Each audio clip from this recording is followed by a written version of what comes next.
নাই, দুইটা বাচ্চা হয়েছে, এরপরেও মা ভালো আছে, বাচ্চা ভালো আছে, এমন ঘটনা আছে না নাই?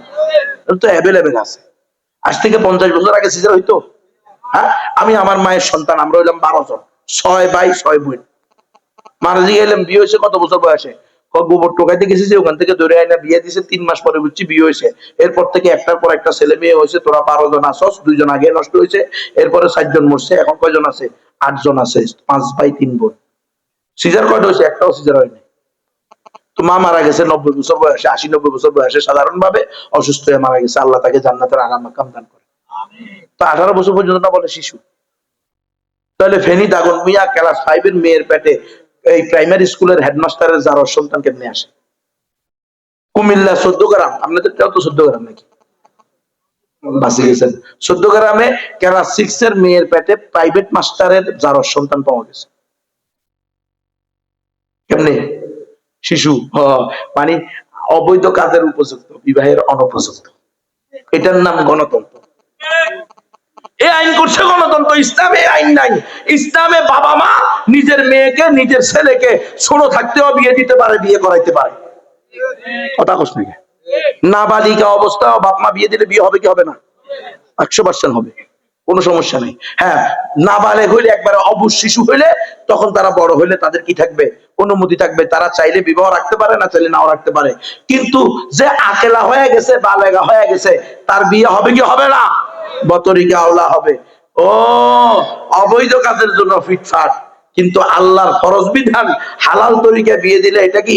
আনফিট, নন কি ম্যাচুরেট। নন ম্যাচুরেট হলে হোটেলে গেছে কেমনে? রেস্টুরেন্টে গেছে কেমনে? পতিতালয়ে পাওয়া গেল কেমনে? খবরদার মুসলমান, সন্তান কয়টা নিবেন? শয়তান আল্লাহ যা দেয় সন্তান তা নিবেন। ওয়ালা তাকতুলু আওলাদাকুম খাশিয়াতা ইমলাক নাহনু নারযুকুহুম ওয়া ইয়্যাকুম।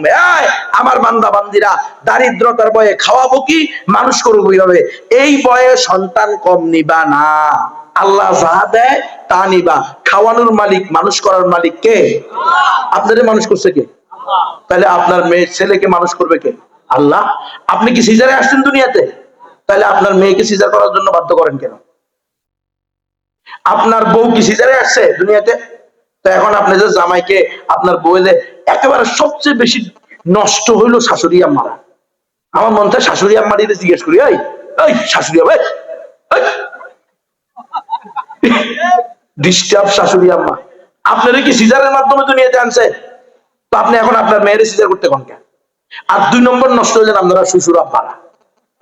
আপনারা সিজার করার লেগে জামাইরে এত পীড়া দেয়, জামাই কিপটা, ডাক্তারের কাছে নেয় না। ডাক্তার জামাই তো জানে ডাক্তাররা ডাক্তার না, এরা হলো কসাই। এরা নিলেই বলবো সিজার ছাড়া উপায় নাই, কারণ এর কোনো গবেষণা নাই। এরা ওয়ার্ল্ড হেলথ অর্গানাইজেশনের গোলাম। বিশ্ব স্বাস্থ্য সংস্থা নামক কুফুরি সংগঠন, এরা ইসলামের পক্ষে কোনো গবেষণা করে না। এদের সকল গবেষণা ইসলামের বিরুদ্ধে। এই মিয়া, সিজার হবে, হইতে হবে, এই কথা বললে তো আপনি আল্লাহকে জালেম বললেন। কেমনে বুঝছেন? মানে আপনি বললেন যে আল্লাহ, এই জুলুম কাকে বলে? জুলুম হলো যে যে জিনিসের যোগ্য না তাকে সেই দায়িত্ব দেওয়া। আল্লাহ বলতেছেন লা ইউকাল্লিফুল্লাহু নাফসান ইল্লা উসাহা। আল্লাহ কোন ব্যক্তিকে তার সাধ্যের অতিরিক্ত বোঝা চাপায়া দিতে পারেন না। আল্লাহ বলতেছেন ওয়ালা ইয়াযলামুনা ফাতিলা। আল্লাহ কারো উপরে বিন্দু পরিমাণ জুলুম করতে পারেন না। আর আপনি বলতেছেন আপনার স্ত্রী, আপনার মেয়ে সন্তান প্রসবে সক্ষম না, সিজার ছাড়া বাচ্চা হবে না। তার মানে আপনি বলতেছেন আল্লাহ আমার বউকে এমন দায়িত্ব দিছে, এমন বোঝা দিছে যেটা আমার বোধ দ্বারা সম্ভব না।